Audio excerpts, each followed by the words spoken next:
우선은 어, 하영님 오늘 2장, 3장 읽어오신 것 중에서 혹시 따로 얘기하고 싶으신 내용이나 그런 거 있으신가요? 내용과 제가 뭘 알려드리고 싶은 음? 내용보다는 네네. 혹시 목소리가 안 들리나요, 지금? 아니요, 들립니다. 아, 네. 제가 막 따로 막 추가로 알아내가지고 그런 정보보다는 약간 이해가 안 되는 부분이 있어가지고, 네네. 같이 이야기를 나눠볼까요? 네. 네. 어떤 부분인가요? 그러니까 저는 사실 2장에 57장 보면은, 제가 지금 이게 뷰어가 여기 잠시만요. 그게 좀 다르게 나오나? 아니요, 제가 지금 이북으로 열어야 돼가지고 시간이 조금 아, 걸립니다. 네네. 2장에 몇 페이지요? 57페이지요. 57페이지 잠시만요. 57페이지 식별자. 네. 네. 거기 보면은 값은 불변 상태라고 되어 있잖아요. 네네. 저는 사실 이 부분이 잘 이해가 안 돼요. 혹시 음, 유진님은 약간 이해가 되나요? 저는 그니까 숫자도 이었다가 3으로 상태가 변할 수도 있는 건데 음, 왜 불변 상태일까? 이 부분 말씀하시는 거죠. 값은 숫자, 문자열, 날짜, 시간, 금액 등과 같이 변하지 않는 양을 모델링한다. 네. 흔히 값의 상태는 변하지 않기 때문에 불면 상태를 가진다고 말한다. 음, 저는 이걸 어떻게 생각을 했냐면요.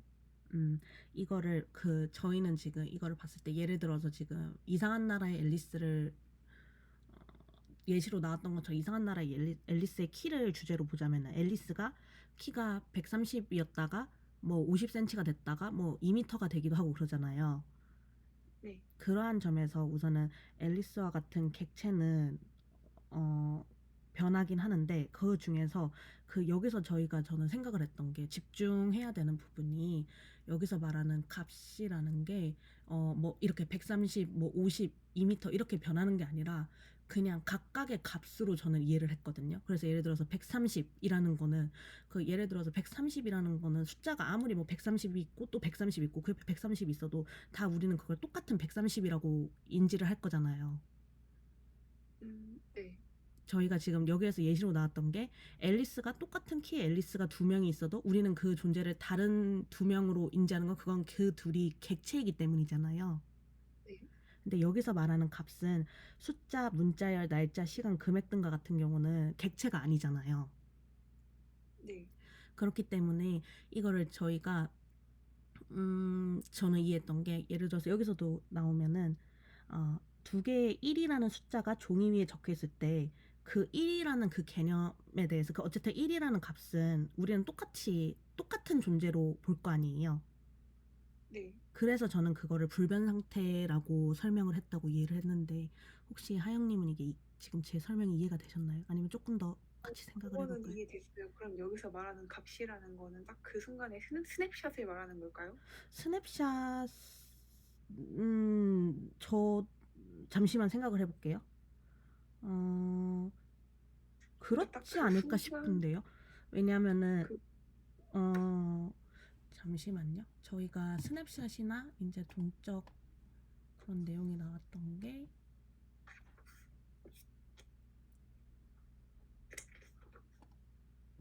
근데 이게 스냅샷은 조금 애매한 게 스냅샷은 또 객체를 봤을 때예요. 그러니까 지금 저희가 계속 이 값이라는 거를 객체로 보려고 해서 이게 이해가 안 되는 것 같아요. 객체가 아니라 그냥 오로지 그냥 숫자.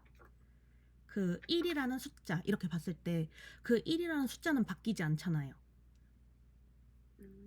그러니까 저도 약간 뭔가 이해가 아예 안 된다기보다는 네네. 좀 헷갈린다고 해야 되나? 저도 약간 헷갈리더라고요, 이 부분이. 음, 그러니까 동일성과 동등성의 차이는 알겠는데 네네. 제가 이걸 숫자, 날짜, 시간, 금액은 어쨌든 항상 바뀌는 거라고 생각을 해서 이 불변 상태라는 거에 대한 걸 좀 이해를 이해가 안 됐던 것 같아요. 네네. 이게 그냥 그 순간순간의 값, 진짜 오로지 데이터로서의 값을 말하는 것 같다고 저는 생각을 했어요. 그니까 좀 상수라고 생각을 하면 될까요? 음. 상수라고 생각한다는 게 무슨 느낌인지 제가 이해가 안 되네요. 상수 1, 2, 3, 4 이런 것처럼? 아니요. 저기 자바에서의 상수. 자바에서의 상수. 그러니까 파이널 키워드. 아. 아. 그러면은 그러면 될 것 같은데요. 저도 지금 생각해 보니까. 그렇게 생각하면 저는 될 것 같아요. 제 생각은 그렇습니다. 그러니까 여기서 말하는 네. 값은 진짜 1. 네. 1. 딱 이런 걸 생각 말하는 네. 거라는 거죠. 네. 그 1이라는 거는 시간이 지난다 해서 변하진 않잖아요. 음, 이게 지금 음, 객체와 값, 네. 밸류를 좀 구분해서 알려주려고 좀 이렇게 한 것 같은데 이 부분에서 좀 저도 헷갈리긴 했었어요. 저도 이걸 좀 더 알아보니까 네네. 객체는 뭔가 똑같은 여기서 클래스는 객체는 아니라고 했지만 어쨌든 같은 클래스를 두 개로 인스턴스화 하면은 네. 그건 다르다고 보는 거잖아요. 네네네. 근데 인트라는 타입으로 선호된 A랑 B가 1이 담겨 있으면 그건 또 메모리 주소값이 같더라고요. 네네. 그걸 말하는 그걸 말하는 거겠죠? 네, 그걸 말하는 게 아닐까 싶습니다. 그 음, 값에 정말로 이제 진짜 말 그대로 그 값 그 자체로서 동일하다. 요런 느낌? 가르키는 것이 같다. 네네. 음, 하영, 네, 이해했습니다. 하영님과 얘기하니까 더 이해가 잘 되네요. 저도 아니, 살짝 저는 진짜 이 페이지가 제일 안 읽혔던 것 같아요. 이 저, 식별자 부분. 저 식별자 부분이 좀 약간 계속 이렇게 언급을 반복하면서 설명을 해주시는데 이 책에서 근데 그 반복이 될수록 조금 더 헷갈려지는. 그러니까 갑자기 프로퍼티가 나오니까 맞아요, 이 맞아요. 프로퍼티?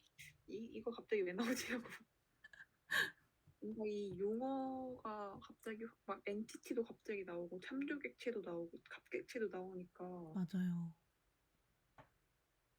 이 그래서 좀, 엔티티는 또 뭘 말하는 걸까? 내가 DB에서 사용하는 엔티티랑 같은 걸까? 음, 라고 막 생각을 해봤던 것 같아요. 맞아요, 맞아요. 음, 이게 조금 그 정보들을 자연스럽게 흘려주셔가지고 맞아요. 그 부분에서 조금 헷갈리긴 했어요. 그리고 제가 좀 더 이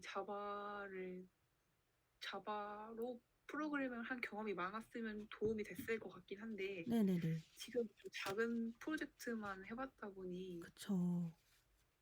뭔가 조금 어렵다고 느껴진 것 같아요. 맞아요. 저도 그 부분이 조금 이게 전반적으로 틀이 좀 짜여 있으면은 조금 더 이해하기 쉽지 않았을까. 제 스스로 제 안에 틀이 짜여 있으면은. 맞아요. 저는 약간 좀 경험으로 얻는 게 좀 경험이 되어 있어야 쉽게 체화되는 타입이라서 음, 제가 아직 좀 이것들을 여기서 설명해 주는 것들을 경험해보지 못했어서 네네. 좀 이해가 어려웠던 것 같아요. 저도 그 부분에서 살짝 어려움이 있긴 했습니다. 또 이게 전 또 이제 여기에서 토론 주제를 좀 생각을 해왔거든요. 네. 네. 토론 주제들을 뽑아보려는데 그것도 그 약간 말이 토론 주제지 그냥 제가 살짝 헷갈리는 부분을 글로 정리한 거긴 해요. 그렇다면 다음은 유진님이 한번 음, 말해보실래요? 좋습니다. 저는 이 부분을 잠시만요. 화면 공유로 보내드릴게요. 제가 어차피 이거 아까 네. 정리해 놓은 게 있어서 네, 보이나요? 네. 네, 그래가지고 제가 생각을 했던 게 우선은 이거는 제가 정리해 놓은 거 지금 보면서 하려고 한 거고요. 이 부분이 온 게 우선은 2장에서 계속 지금 전반적으로 객체는 자율성을 유지해야 된다고 하잖아요. 거기에 네. 대해서 이거를 어겼을 때 발생할 수 있는 문제가 뭘까? 그거를 우선은 계속 자율성을 유지해야 된다고 말하는데 이 부분이 조금 이야기를 나누고 싶었습니다. 하영님은 어떻게 생각을 하실지. 자율성을 어겼을 때 발생할 수 있는 문제. 네.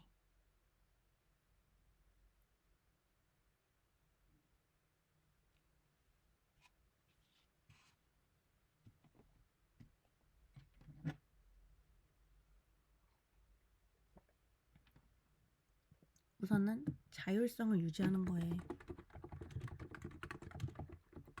중요한 이유를 정리하면은 거기에 대해서 반대로 하면은 발생할 수 있는 문제가 아닐까요? 그래서 면은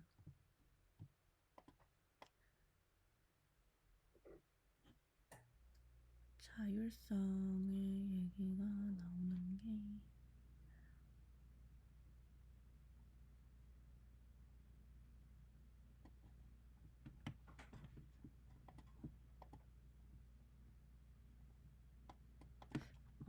찾아야 되겠네요.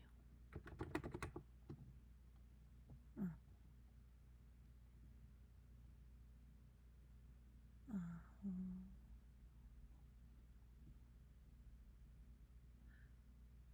이 부분인 것 같죠, 지금.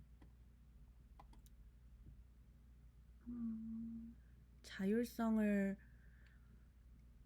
캡슐화하는 것은 결과적으로 객체의 자율성을 높인다. 이거를 반대로 말하면은 객체의 자율성이 유지하고 하는 것은 이제 캡슐화랑 연결이 되니까. 그렇죠. 그러니까 자율성을 유지하지 못하면 외부에서 간섭이 많이 들어온다는 거잖아요. 네네네. 자율성을 유지하지 외부에서 못하면 간섭이 많이 들어오면 무슨 문제가 생길지. 많이 들어온다. 외부에서 간섭이 들어왔을 때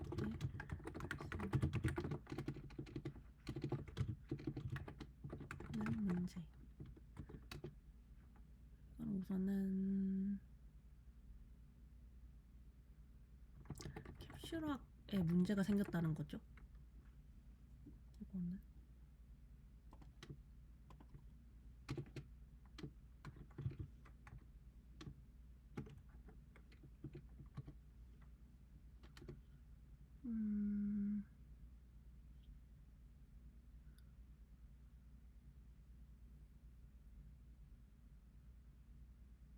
캡슐화가 안 된다는 거는 외부에서 이게 그거인가요? 그 게터 세터처럼 외부에서 그냥 조회할 수 있고 수정할 수 있고 한? 네. 자기의 행동을 밖에서 알 수 있는. 그러면은 이거 관련해서 저희 자방각 그때 요런 얘기를 했었던 것 같긴 한데 이거 그거 아닌가요? 저희 절대 그 세터 쓰지 말라고 막 이런 말씀하시잖아요. 네네. 다른 딱 데서 필요할 때만 쓰라고. 네네 수정을 한다는 거는 그 근본적인 게 흔들리니까 이건 결국엔 또 계속 나오는 유지보수의 문제가 생기기 때문 아닐까요? 어떻게 생각하십니까? 그렇죠. 네. 저기 내가 아닌 다른 곳에서 나를 건드리면 어디서 건드렸는지 걷잡을 수 없이 좀 커질 것 같고. 다른 곳에서 그러니까 이걸 또 현실 세계와 접목을 하자면 나의 자아를 남이 건드리는 거라고 생각하면 될까요? 사실 그러면 문제는 맞긴 하잖아요. 그쵸. 자아라고도 할 수 있고 또 이거를 저희 좀 프로그래밍 저희가 지금 하고 있는 요런 애플리케이션 만드는 그런 서비스 만드는 거랑 연결해서 좀 생각을 해보면은 당연하게 저희가 만든 이거를 외부의 제3자가 접근하면은 안 되겠네요. 이거는 보안 문제가 또 있네요. 또 보안 문제 이슈. 그리고 조금 더 현실적인, 좀 뭐라 해야 되지? 조금 와닿는 예시를 생각을 해보고 싶어요. 잠시만요. 자율성을 유지하지 못하면 외부에서 간섭이 많이 들어온다. 유지보수에 문제가 생기고,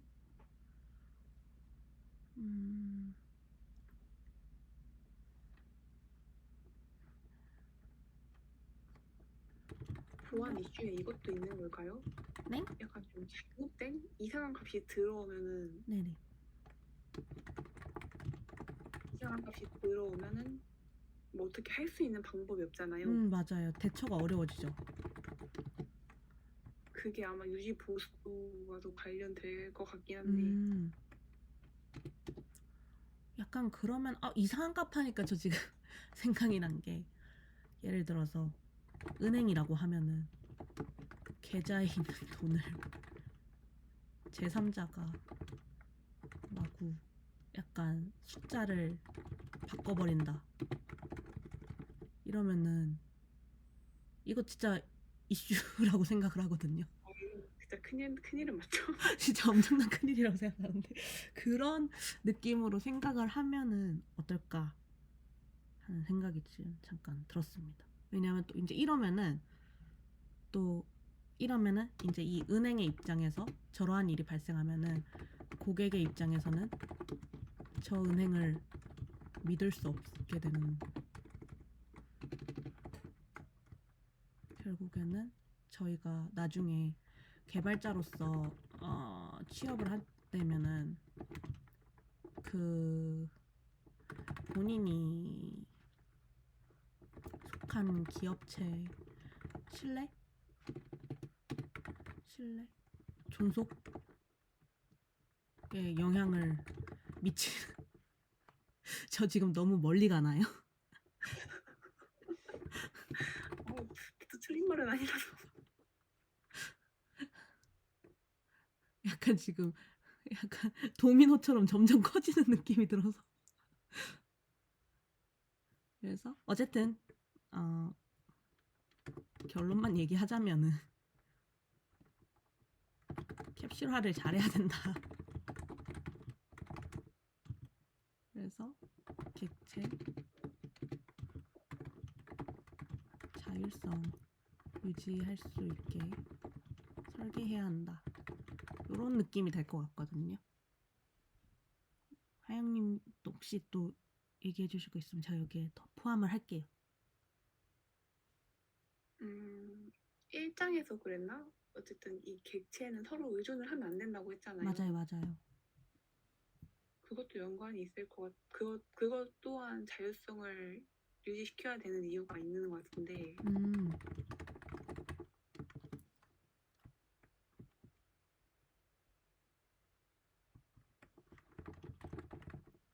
이렇게 말씀이시죠? 네. 네네.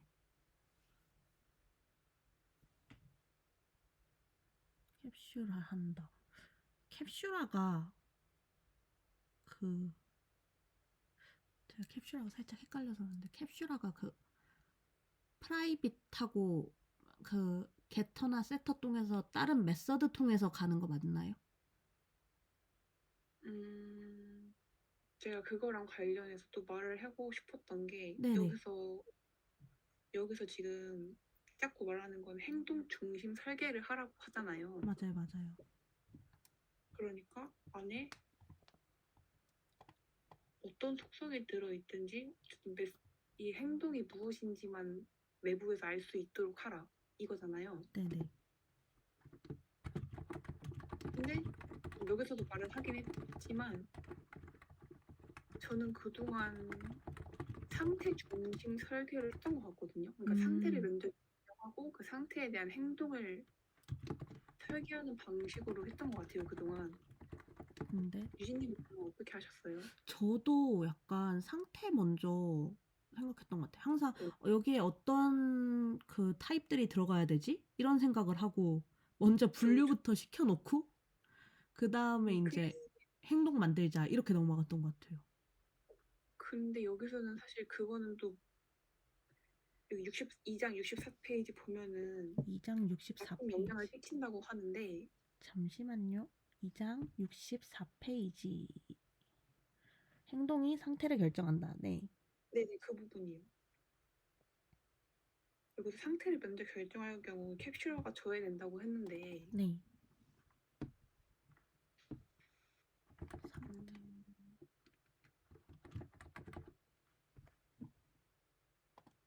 사실 제가 생각했을 때 캡슐러는 그냥 속성만 프라이빗하고 겟터랑 세터만 사용하는 걸 캡슐러라고 생각했는데 그게 아닌 것 같아요. 또 보면은 음.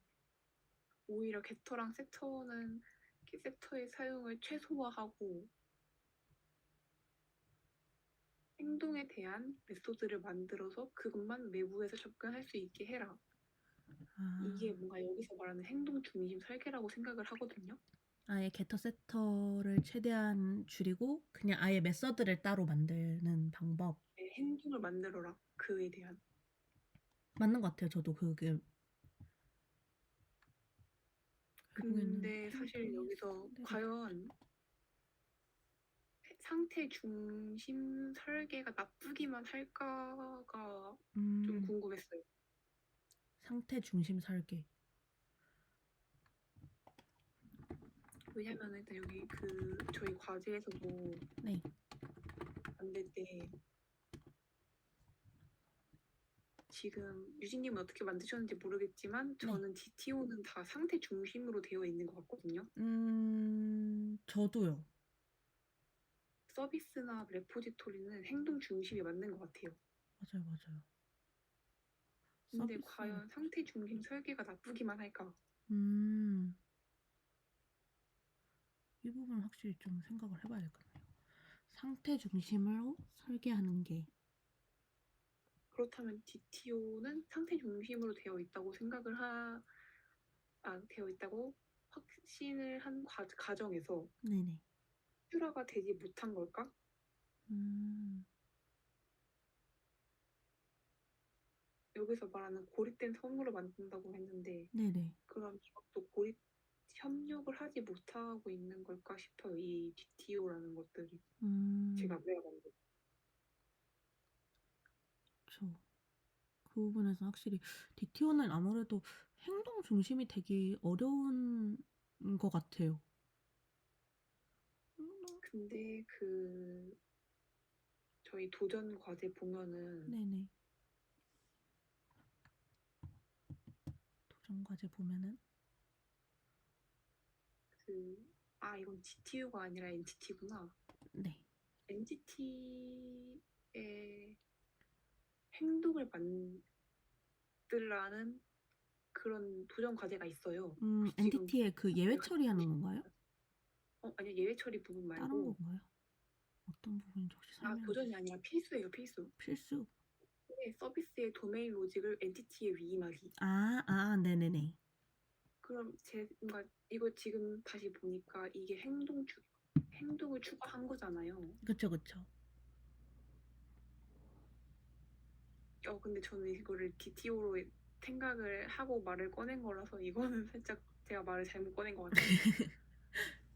어쨌든 저희가 요번에 그런 그 과제를 하면은 행동 중심으로 좀 설계를 해볼 수 있겠네요. 네, 근데 과연 DTO를 행동 중심으로 하면 어떻게 되는 건지. DTO를 행동 중심으로 좀 DTO는 궁금하긴 하네요. 상태 중심이 맞는 것 같은데 그건 무작정 나쁜 건 아니지 않을까. 행동 중심으로 것은 어떻게 해야 이 부분은 내일 그 튜터님께 가볼까요? 네. 내일 튜터님께 한번 가서 여쭤봅시다.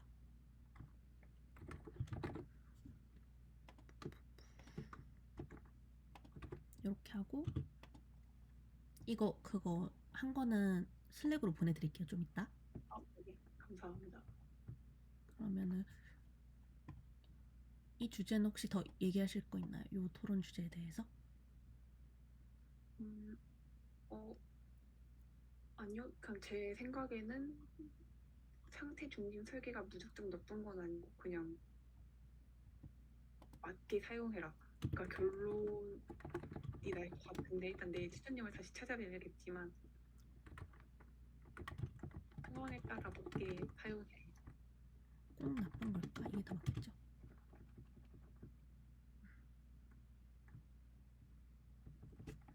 그러면은 요거는 요렇게 하고 내일 질문 드리는 걸로 하고 넘어갑시다. 네. 이렇게 하고 이제 다음은 이거 좀 불편하네요. 다음 주제는 객체 행동의 결과가 상태의 의존적인 상황에서 발생할 수 있는 설계 문제는 무엇일까? 이것도 근데 비슷한 거 아닌가요? 위에 거랑? 맞아요. 제가 아까 전에 하면서 그냥 순간순간 이렇게 보면서 헷갈리는 부분을 적었다 보니까 이 부분도 그러면은 그냥 하나로 묶을게요. 네. 이렇게 하나로 묶고 객체 행동의 결과가 상태의 의존적인 상황에서 발생하는 문제. 이거는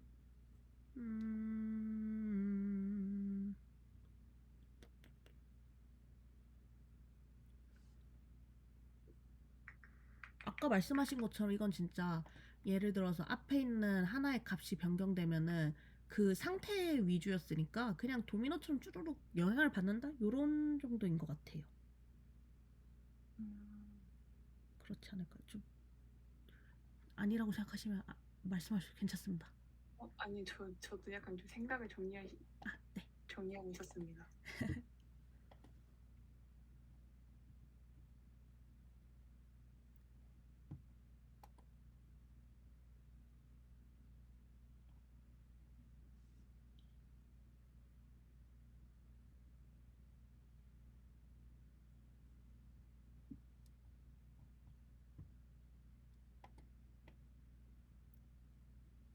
음,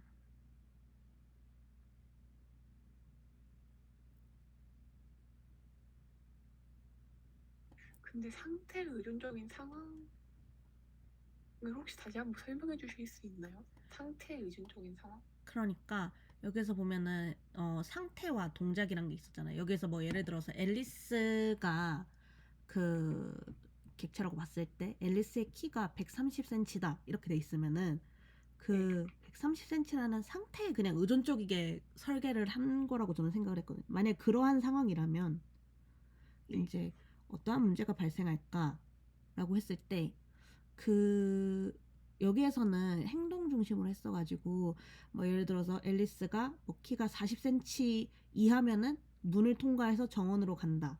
40cm 이상이면은 문을 통과하지 못한다. 이런 거였잖아요. 네.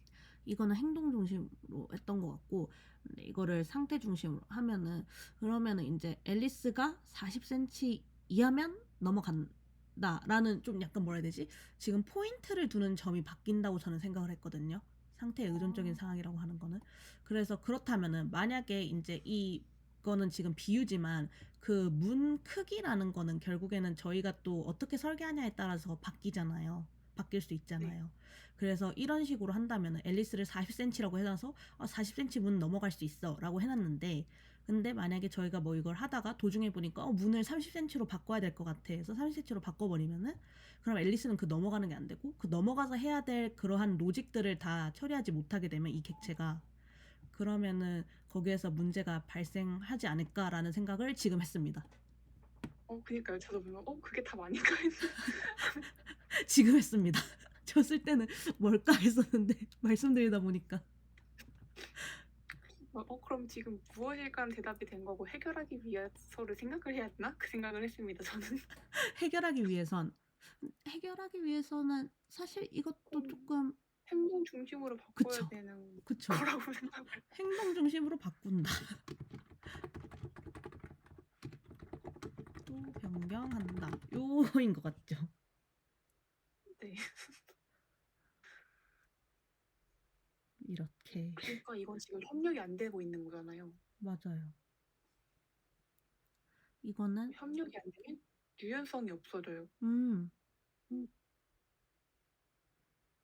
그러면 그러면 고립돼요. 고립된다. 그렇죠. 그렇네요. 그러면 앨리스라는 객체는 아예 고립돼 버리니까 정말 말 그대로 고립된 성이 돼서 다른 객체와 어떻게 상호작용을 하기가 어려워지는 게 되니까 그러면서 망하는 거죠.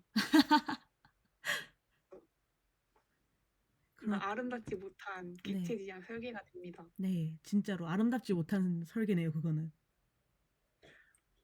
유신님이 말하면서 거의 다 추론을 해냈습니다. 아니 저 이제 질문이 뭔지 설명을 드리다 보니까 말하면서 정리가 돼 가지고 이래서 좋네요. 이래서 토론을 하는 게 얘기하면서 또 알게 되니까 좋은 것 같아요. 약간 말하면서 저 점점 깨달음을 얻었어요. 유신님 그쵸, 말하면서. 그쵸. 이게 너무 좋은 것 같은데요. 그리고 여기에서는 객체 지향 설계에서 객체 간 협력을 그러면 논할 때 유신님이 말한 거에서 네네. 상태 중심 설계를 하면 안 되는 이유 또한 나왔네요. 어떻게 해요? 그러니까 앨리스의 상태에 따라서 바꾸면은 쭈루룩 다 바꿔야 되는 맞아요, 거잖아요. 맞아요, 맞아요. 그렇기 때문에 상태 중심보다는 행동 중심 설계로 하는 게 맞는 거고 음, DTO 같은 경우에는 왜 얘는 상태 중심으로 했을 때 문제가 안 생기지?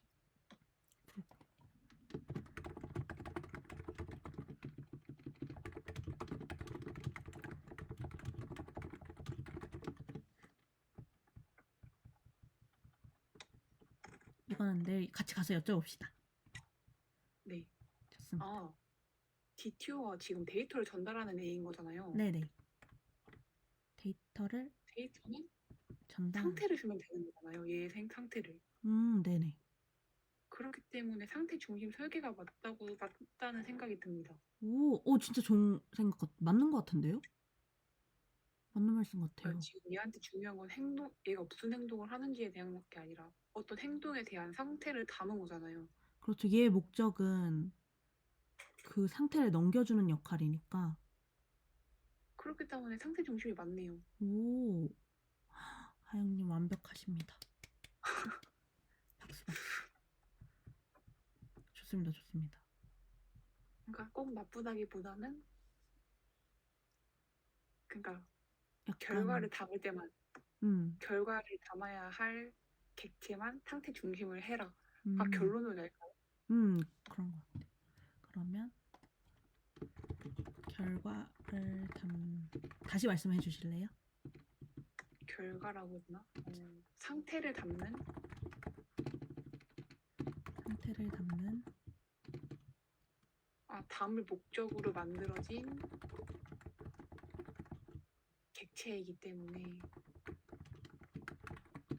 네, 행동 중심 DTO는 DTO는 행동 중심 설계보다는 생태 중심 설계가 더 적합한 것 같다. 예상 답안 이렇게 했습니다. 이렇게 생각해 볼까요? 네. 앞에 약간 데이터 상태라고 하는 게 더 정확할까요? 데이터 상태가 더 정확할 것 같기는 해요. 그러면은 그렇다면 DTO의 플러스는 말이 뭘까요? 사실 DTO의 플러스는 말을 잘 몰라서 알려주실 수 있으신가요? 지금 물어보고 있습니다. 데이터 트랜스레이션 뭐 오브젝트 뭐 이런 데이터 트랜스퍼 오브젝트 뭐 이런 걸까요? 데이터 전송 객체네요. 데이터 그냥 전송 객체. 맞네요. 그럼 이 상태를 전달해야 되는 게. 음흠.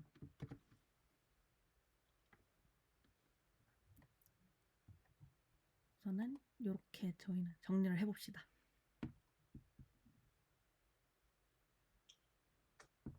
괜찮으신가요? 네네. 네. 그러면은 3장으로 넘어가서 타입 차이가 추상화 부분이었잖아요. 그래서 객체의 역할과 책임을 명확히 정의하는 것이 중요한 이유는 무엇일까? 사실 객체에서 제일 중요한 게 지금 계속 언급되는 게 객체 간 협력이었잖아요. 협력을 통해서 어떠한 그 객체들이 요청을 주고받고 하면서 결국에는 최종적인 결과물을 내는 그런 건데, 거기에서 역할과 책임을 명확히 정의하는 것이 중요한 이유. 저는 사실 여기서 이 말을 했던 이유가 역할과 책임이 두리뭉실하게 해도 굴러갈 때가 있잖아요.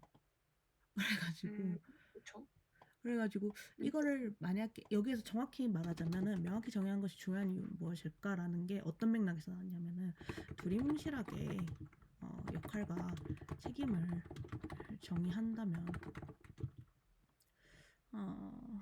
거기에서 나올 수 있는 문제점 이런 거를 같이 생각해 보면 좋을 것 같아가지고 가져왔습니다. 근데 어쨌든 지금 저는 역할을 물론 여기서 나왔지만 책임의 집합이라고 하잖아요. 역할은 책임의 집합.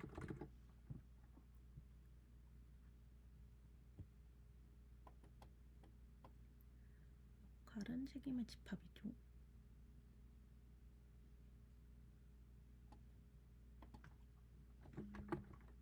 근데 이건 유진님의 질문과는 딱히 큰 연관은 없는 것 같기도 하고. 아니요, 편하게 말씀해 보세요. 아니, 지금 제 생각이 정리가 안 됐습니다. 아직. 천천히 얘기하십시오. 저도 그동안 이 부분을 읽어보고 있을게요. 다시 한번.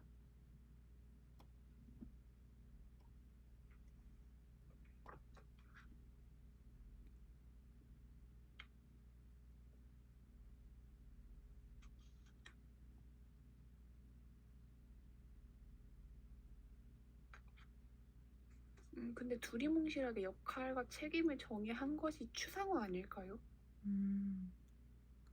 추상화. 근데 이게 추상화라는 거는 제가 이해했던 데는 이런 거잖아요. 차이점 무시하고 공통점만 취하는 일반화와 불필요한 세부 사항을 그냥 제거해버려가지고 한다는 건데, 그러면은 두리뭉실하게 역할과 책임을 정의한다를 추상화로 잡으면은 그러면 유진님이 생각한 두리뭉실이란 게 어떤 건가요? 정말로 그냥 요구사항에서 역할이랑 요구사항에서부터 그런 게 명확하게 나오지 않는 경우 이런 걸 생각을 했거든요. 명확하게 나오지 않는다는 거라면 예를 들어서 바리스타 생각했을 때 네네네. 커피를 만든다? 이 정도로만 생각을 한다고 하면 될까요? 그러면 될 것 같긴 해. 이게 바리스타의 안에 들어가면은 바리스타를 이제 기능으로서 보자면은 뭐 캐셔한테 메시지를 받으면은 그 메시지를 인지하고 거기에 대해서 커피를 뭐 여러 가지 방법으로 만들고 거기에 대해서 다시 캐시한테 전달한다 요건데, 여기에서 이제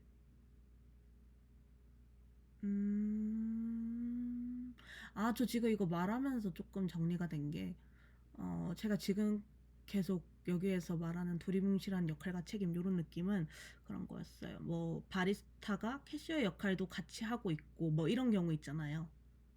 이런 역할이 정립되지 않았을 때의 경우를 말하는 거죠. 네네네. 그러한 상황에서 뭐 돌아가기는 잘 돌아가겠죠. 근데 그 이후에 만약에 이러면은 그 이후에 만약에 바리스타만 할 수 있는 혹은 캐셔만 할 수 있는 그러한 게 요구사항이 더 추가가 된다면 그때는 대응하기 어려워지겠다 이런 생각이 좀 갑자기 드네요. 그러한 책임이 너무 맥락에서. 많아진다. 네네네.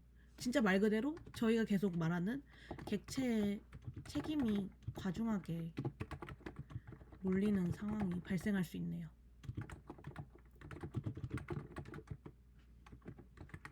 근데 저희 일상에서 네.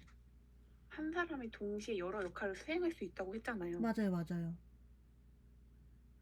그, 그렇다면 이거는 그것과 상반되는 개념인 걸까요? 어, 근데 그 부분은 약간 저는 어떻게 생각하면 1장은 좀 여는 장이었잖아요. 그래가지고 네. 그 예를 들어서 저희도 보면은 하나의 클래스에서 그 뭐 클래스가 곧 객체는 아니라고 여기서 계속 언급하긴 하지만 어쨌든 객체를 구현하는 방법 중 하나인 클래스에서 그 어떠한 그 예를 들어서 로그인 멤버 로그인 서비스 클래스라고 할 때 그 멤버 로그인과 관련된 얘 같은 경우는 멤버 로그인과 관련된 그런 노직만 처리를 하겠죠. 근데 얘 같은 경우는 이제 아까 말했던 캐시어와 바리스타가 나눠진 경우인 것 같고, 근데 조금 더 덩치가 큰 애들 있잖아요. 그 볼륨이 큰 애들. 지금 막 바로 생각이 안 나는데 잠시만 생각을 해볼게요. 저희 스케줄 과제 했던 거에서 보면은 그냥 아예 멤버 서비스 뭐 이런 거 있었잖아요. 네. 그런 것처럼 그 멤버 서비스는 그 안에서 또 이제 여러 가지 로직들이 비즈니스 로직들이 있고 한데 그게 이제 그렇게 볼륨이 커진 상태가 될 수도 있다. 이런 거를 캐셔와 바리스타가 하나의 역할을 하기도 그러니까 한 명이 그 다양한 기능과 역할을 하기도 한다. 이런 느낌으로 저는 이해를 했거든요. 혹시 이해가 되실까요? 아니요, 잘 안 됐어요. 자, 다시 설명드리자면은 어, 저희가 그 이전에 했던 스케줄 과제를 생각을 해보면 그 과제에서 보면은 멤버와 보드를 따로 나누고 막 이렇게 했었잖아요. 네. 그때 예를 들어서 멤버라고 한다면 멤버 로그인 서비스 클래스는 그 로그인과 관련된 것만 그 관련된 비즈니스 로직만 다루고 있겠죠? 네. 이름을 그렇게 정했으니까 그 저희가 그렇게 명명했고 그런 목적으로 쓰겠다고 했으니까 그래서 저는 여기서 이렇게 좀 하나의 부분에 집중한 거는 캐시어와 바리스타를 나눠놓은 그런 상황이라고 생각을 했고 어 그거 말고 그냥 멤버 서비스 클래스라고 한다면은 그 멤버 서비스 안에서 이제 뭐 회원 가입이 있고 멤버 생성 삭제 수정 뭐 이런 게 있잖아요.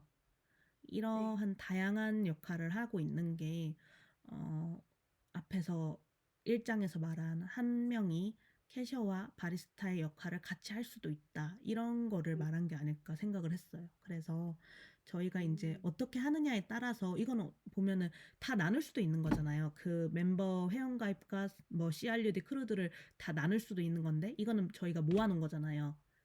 네. 저희 개발자들이 설계를 할 때. 그래서 그 모아놓은 그 상황에서 거기서 말하는 캐시어와 바리스타 역할을 함께 할 수도 있다라고 나오는 것 같고, 그리고 이제 따로 로그인 로직을 빼놓은 상황에서 이거는 바리스타의 역할만 좀 분리를 한 상황. 저는 이렇게 생각을 했어요. 네. 네, 이해했습니다. 다행입니다. 그러면은 그 다시 저희 주제로 돌아가자면, 저기에서 저는 사실 이야기하면서 조금 정리가 되기는 했는데요. 저기에서는 원래 맨 네. 처음에 제가 저 질문을 가져왔던 이유는 음, 역할과 책임을 좀 여기서 보면 계속 명확하게 하라고 하잖아요. 그러니까 네. 거기에 대한 반대급부로 저걸 명확히 정의하지 않으면 어떻게 되지? 이 생각으로 이제 가져온 거거든요. 저러한 네. 질문을 만들어 온 거거든요. 그래서 음,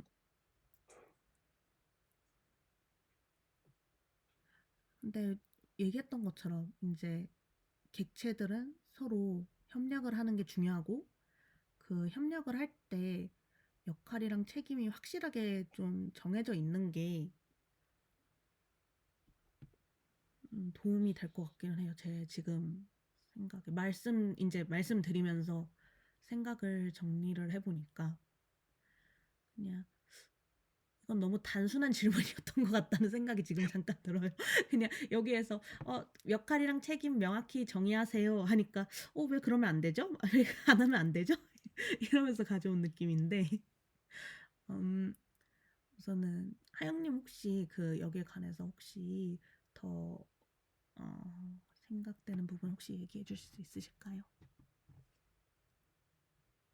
음,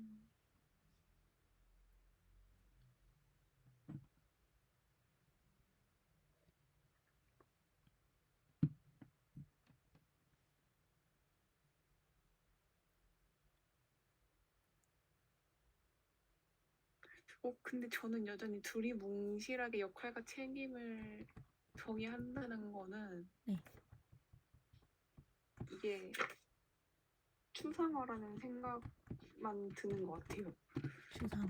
이거는 추상화? 그러니까 제가 생각한 둘이 뭉술은 아무래도 상세하지 않다는 거니까. 그쵸, 그쵸.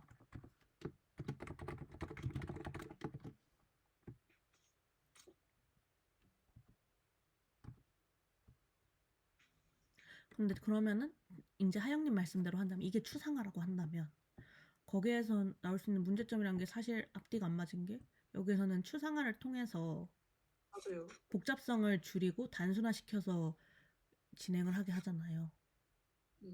그러한 맥락에서 저는 지금 잠깐 제안해 드리자면 이것도 내일 여쭤보는 게 어떨까?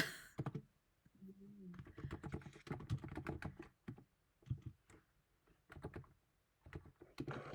그러니까 제 생각은 네. 유희님이 둘이 뭉실이라고 그럼 만약에 반대로 둘이 뭉실하게 정하면 어떻게 되는 거지에 대한 상황은 그 사고는 저도 이해가 되고 네. 궁금해졌어요. 네네. 근데 과연 여기서 말한 둘이 뭉실이 무엇일까에 음. 대해서는 아직 잘 명확하지 않은 것 같아요. 음. 그러니까 상세하지 않다는 게 어떻게 상세하지 않다는 걸까?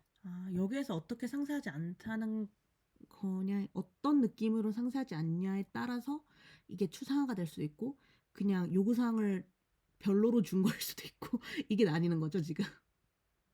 네, 그럴 것 같아요. 그러니까 제가 생각한 둘이 뭉실하다면 나올 수 있는 추상화라는 게 네.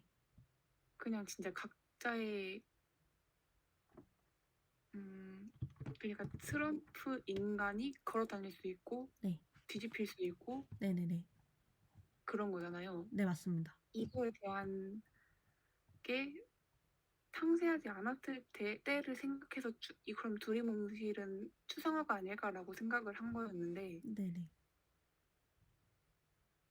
근데 이거랑 다른 두리뭉실이라면 추상화는 아닌 거니까 그러니까 추상화와 관련한 두리뭉실이라는 개념이 있고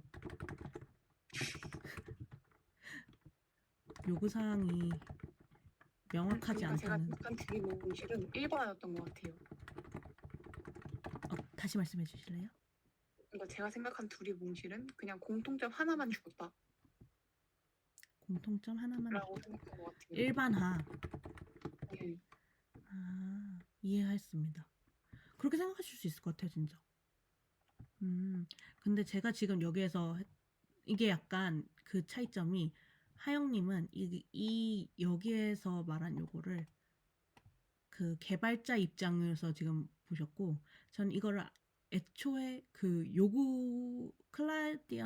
클라이언트들이 요구할 때 요렇게 주는 이런 상황을 생각했거든요. 그러한 점에서 저희가 지금 여기 상이라고 생각하니까 살짝 이해가 되는 게 네네. 그래서 이거는 근데 사실 말할 필요조차 없이 역할과 책임을 명확히 정의하는 것이 중요하긴 하죠. 그렇다면 그 유진님이 생각한 이거는 기획자의 두리뭉실인 거잖아요. 네네. 그럼 여기서 유진님이 생각한 두리뭉실은 기획자의 문제네요. 그쵸. 기획자 이슈죠.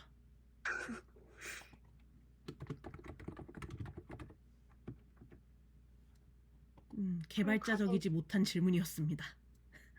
그러면은 가서 따져야겠네요. 너무 그러니까요. 명확하게. 좀 더 명확하게 설명해 주세요. 근데 이런 상황에서는 보통은 저번에 들었을 때 그냥 저희가 명확하지 않은 거를 명확하게 생각을 하고 정리해야 된다. 뭐 이런 얘기를 듣긴 했었어요.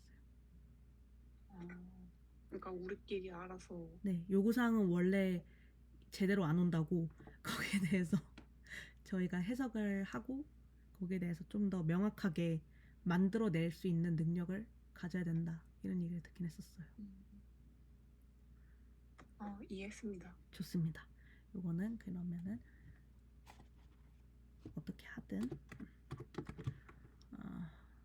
객체의 역할과 책임은 명확하게 정의하자.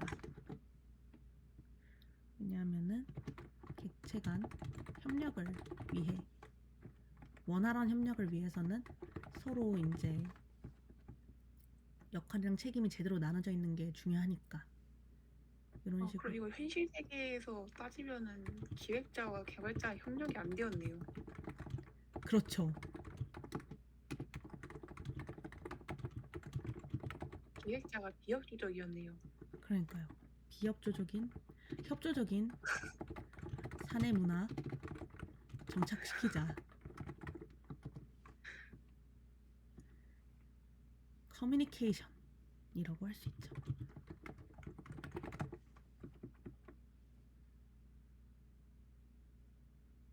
이러고 넘어갈까요? 이 주제는? 네, 좋습니다.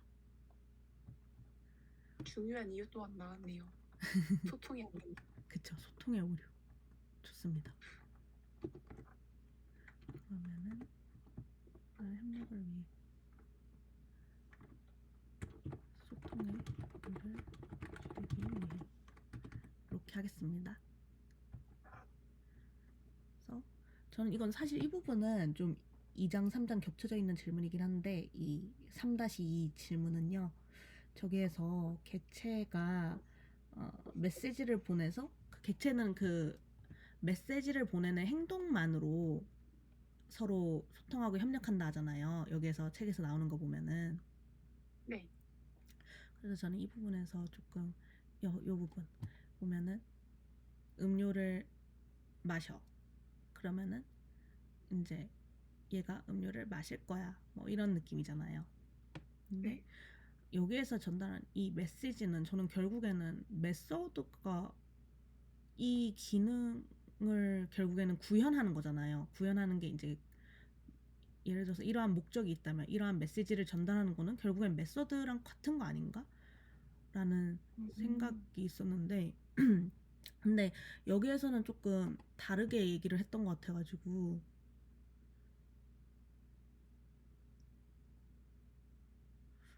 그 부분을 좀 얘기해보고 싶었어요. 메시지와 메서드의 차이.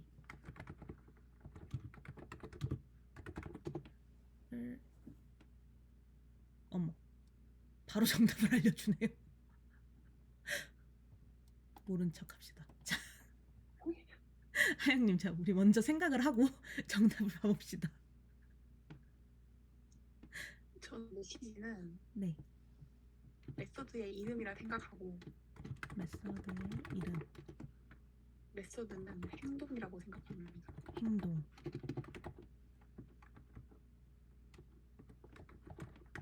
생각에는 그렇게 생각을 하십니다. 그렇게 해야 되겠다. 그렇게 생각을 하시고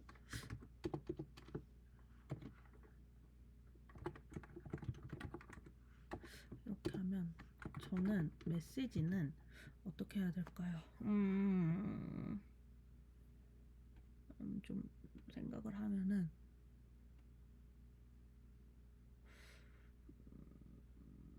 근데 여기서 보면은 저는 메시지에 대해서 메시지 엄청 많네요. 전달할 수 있어야 돼. 그러니까 다시 말하면 저는 메서드의 이름도 맞는데 약간 행동에 대한 요약? 괜찮은 것 같아요. 행동에 대한 요약.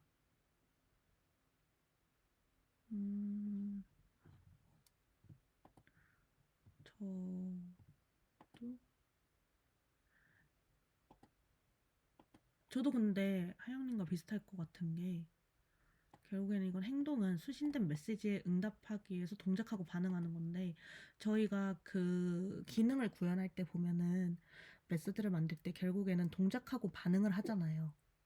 그래서 제가 말씀하신 것처럼 메소드는 행동에 가깝고 약간 저는 메시지는 그렇다면은 수신된 메시지에 응답하기 위해 동작하고 반응하는 행동 이러니까 지시하는 내용 명령. 요런 명령 정확합니다. 명령 요런 느낌으로 생각을 하면 될 것 같긴 합니다. 저는. 그럼 답을 한번 봐볼까요? 좋습니다. 답을 보자면 메시지 메서드 차이 객체 간의 협력 관계에서 상호작용할 수 있는 모든 방법 수신된 되게 메시지를 포괄적이네. 처리하기 위한 자신만의 방법. 근데 저희가 한 거와 비슷한 내용인 것 같은데요? 네, 맞아요. 그러니까 말 그대로 메시지는 말 그대로 진짜로 하영님 말씀하신 것처럼 명령을 말하는 것 같고 메서드는 이러한 명령에 대한 행동. 행동. 여기에서도 나오네요. 기계로서의 객체 부분에서 객체의 상태를 변경하는 작업은 명령. 아, 결국엔 메서드는 메시지는 객체의 상태를 변경하라고 시키는 거고 메서드는 직접적으로 객체의 상태를 변경하는 것이라고 할 수 있지 않을까요? 네. 그렇죠. 아, 여기 오타가 있네요. 어쨌든 명령 버튼을 누른다는 게 여기에서 메시지를 전달한다. 그리고 전달을 하는 거는 근데 여기서도 나왔듯이 메시지를 전달을 할 뿐 객체는 자기가 이렇게 메시지를 전달한 메시지를 좀 토스한 객체가 진짜로 그거를 실행할지 안 할지에 대해서는 모른다고 했잖아요. 이거는 캡슐화가 돼 있어서 외부에서는 알 수 없으니까.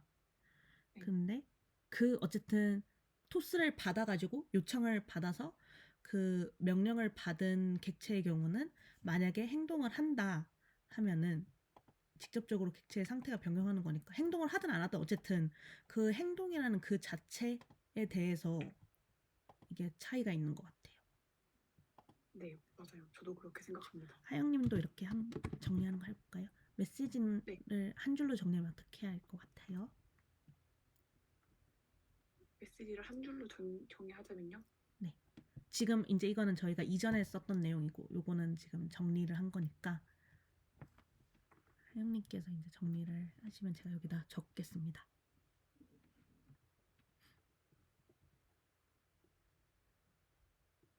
똑같은 생각이시라면 똑같이 적어도 상관없긴 합니다. 저는 똑같은 생각. 똑같이. 근데 이게 어떻게 보면은 정의기 때문에 똑같이 나올 수밖에 없는 거긴 해요.